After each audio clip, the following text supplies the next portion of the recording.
بسم اللہ الرحمن الرحیم. شروع کرتی ہوں اللہ کے نام سے جو بڑا مہربان اور نہایت رحم کرنے والا ہے. السلام علیکم viewers and welcome to my سنین سو اسلامک چینل، جہاں پہ میں حدیث بیان کرتی ہوں. آج کی حدیث جو ہے صحیح بخاری کی ہے، حدیث نمبر 53 ہے، جس میں حضرت محمد صلی اللہ علیہ وسلم نے 4 چیزوں کا حکم دیا اور 4 برتنوں کے استعمال سے منع فرمایا ہے.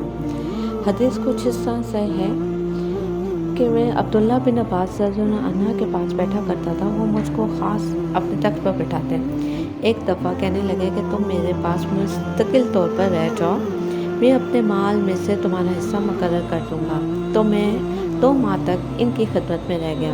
پھر کہنے لگے عبدالقیس کا وقت جب آن صلی اللہ علیہ وسلم کے پاس آیا تو آپ نے پوچھا یہ کون سی قوم کے لوگ ہیں یا یہ وقت کہاں کا ہے؟ انہوں نے کہا کہ ربیہ خاندان کے لوگ ہیں. آپ صلی اللہ علیہ وآلہ وسلم نے فرمایا مرحبا، اس قوم کو یا اس وقت کو نہ ذلیل ہونے والا نہ شرمندہ ہونے والا، یعنی کہ ان کا آنا بہت خوب ہے. وہ کہنے لگے اے اللہ کے رسول، ہم آپ کی خدمت میں صرف حرمت والے مہینوں میں آ سکتے ہیں، کیونکہ ہمارے اور آپ کے درمیان مضر کے کافروں کا قبیلہ آباد ہے. بس آپ ہم کو ایک ایسی قطعی بات بتلا دیجیے جس کی خبر ہم اپنے پچھلے لوگوں کو بھی کر دیں جو یہاں نہیں آئے، اور اس پر عمل درآمد کر کے ہم جنت میں داخل ہو جائیں. انہوں نے آپ سے اپنے برتنوں کے بارے میں بھی پوچھا.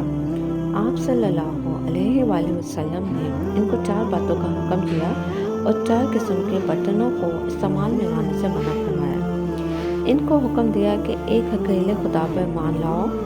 پھر آپ صلی اللہ علیہ وسلم نے پوچھا کہ جانتے ہو کہ ایک اکیلے خدا پر ایمان لانے کا مطلب کیا ہے؟ انہوں نے کہا کہ اللہ اور اس کے رسول ہی کو معلوم ہے. آپ نے فرمایا کہ اس بات کی گواہی دینا کہ اللہ کے سوا کوئی معبود نہیں، اور یہ کہ حضرت محمد صلی اللہ علیہ وآلہ وسلم اس کے سچے رسول ہیں، اور نماز قائم کرنا اور زکوٰۃ ادا کرنا اور رمضان کے روزے رکھنا اور مال غنیمت سے جو ملے ان کا 5واں حصہ مسلمانوں کے بیت المال میں داخل کرنا. اور 4 برتنوں کے استعمال سے آپ صلی اللہ علیہ وآلہ وسلم نے ان کو منع فرمایا. ایک سبز راکھی مرتبان سے اور کدو کے بنائے ہوئے برتن سے، لکڑی کے کھودے ہوئے برتن سے اور روغنی برتن سے، اور فرمایا کہ ان باتوں کا حفظ کرو، ان لوگوں کو بھی بتلا دینا جو تم سے پیچھے اور یہاں نہیں آئے ہیں. جزاک اللہ خیر.